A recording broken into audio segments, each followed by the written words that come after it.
Le carême arrive et si vous sentez déjà que vous allez le foirer, j'ai deux petits trucs à vous dire. Primo, on est en 2025 et cette année, les catholiques et les orthodoxes font le carême en même temps puisque tous les chrétiens vont célébrer Pâques le même jour, le 20 avril.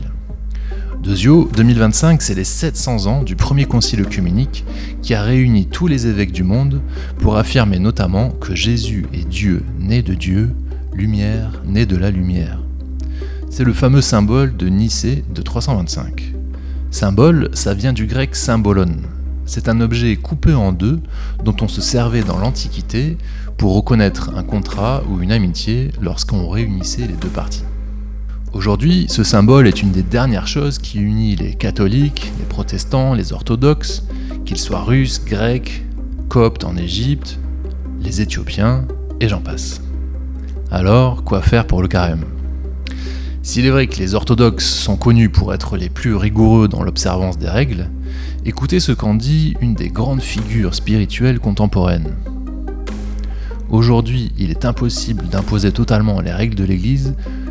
Comme vous êtes tous différents, fixez le jeûne pour vous-même.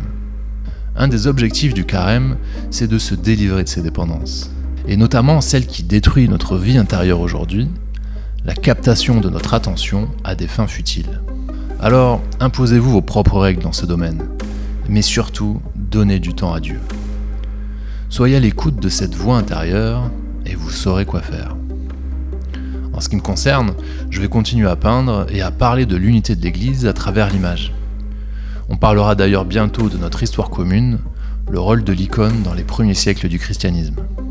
Et si vous faites le choix de vous couper des réseaux, envoyez-moi votre adresse mail en message privé et vous recevrez tout ça en restant déconnecté. Je vous souhaite un bon carême et que Dieu vous bénisse.